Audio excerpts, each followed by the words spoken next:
अस्सलाम वालेकुम। ऐसे प्यारे बच्चों, आज हम आपकी मराठी की किताब का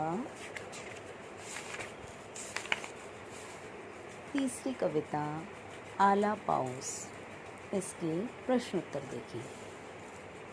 ठीक है, तो चलिए शुरुआत करते हैं। पहला प्रश्न है,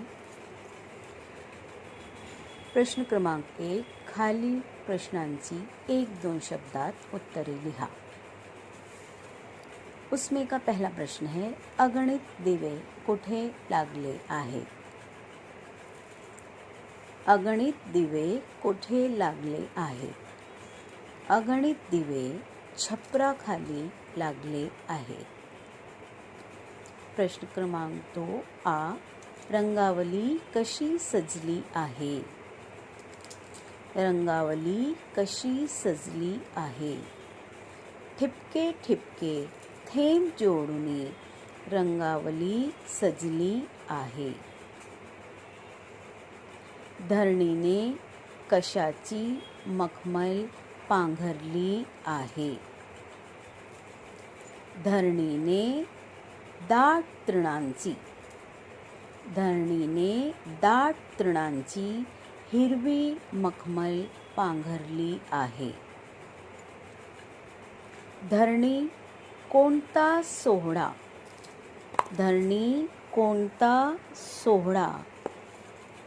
साजरा करत आहे? सोहळा का मतलब होता है त्योहार, और धरणी जमीन कौन सा त्योहार मना रही है?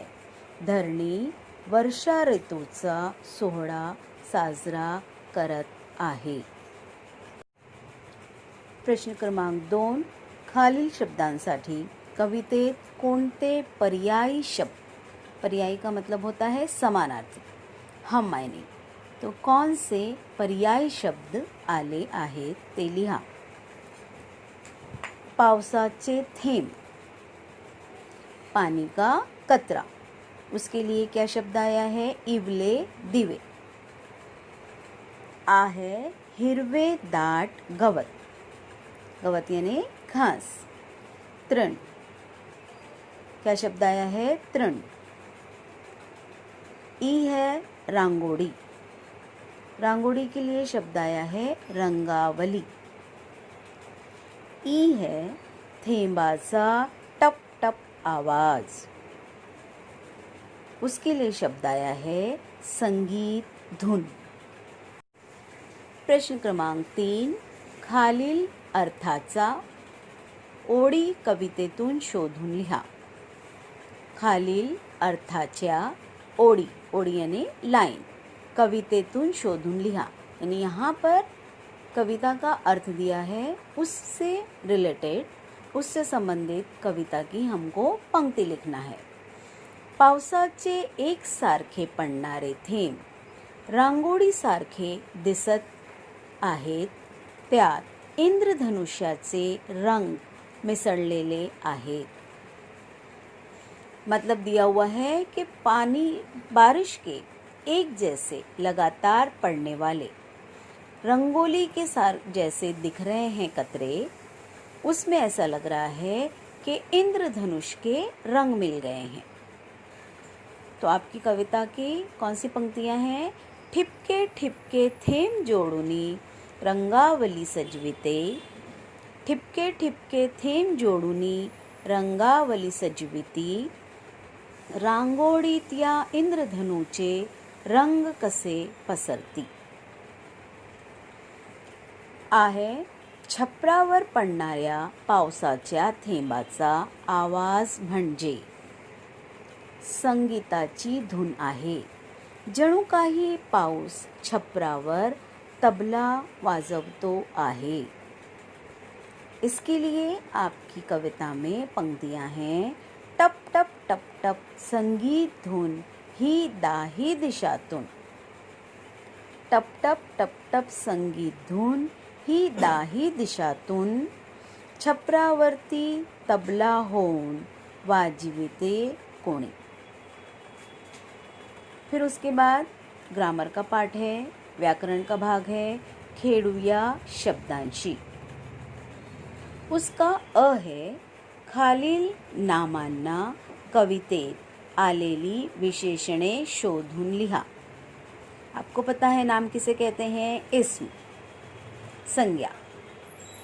तो नीचे जो नाम दिए हैं उनके लिए कविता में क्या सिफत आई है, क्या विशेषण वाले शब्द आए हैं, वो हमको ढूंढना है कि इन शब्दों के लिए कविता में क्या विशेषता बताई गई है। अ है दिवे, दिवे यानी दिए। वहाँ आपकी कविता में शब्द आया है इवले दिवे, तो दिवे कैसे हैं? इवले से, यानी छोटे छोटे से। आ है रंग, रंग कैसे हैं? इंद्रधनुचे यानी सतरंगी। ई है तृण, तृण यानी घास, घास कैसी थी? हिरव्या दाट।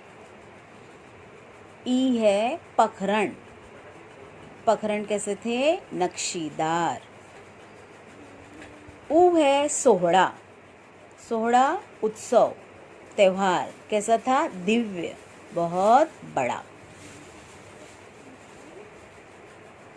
ये थे नाम और विशेषण यानी संज्ञा और उनकी विशेषता बताने वाले शब्द। उसके बाद प्रश्न है आ, खालील शब्दांसाठी शेवट समान असणारे कवितेतील शब्द लिहा।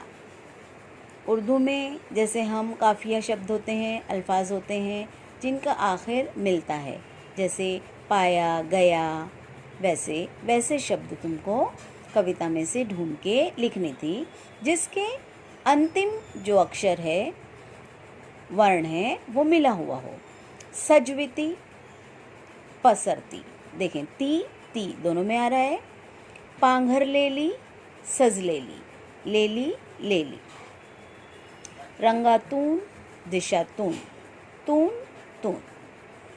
समझ में आया?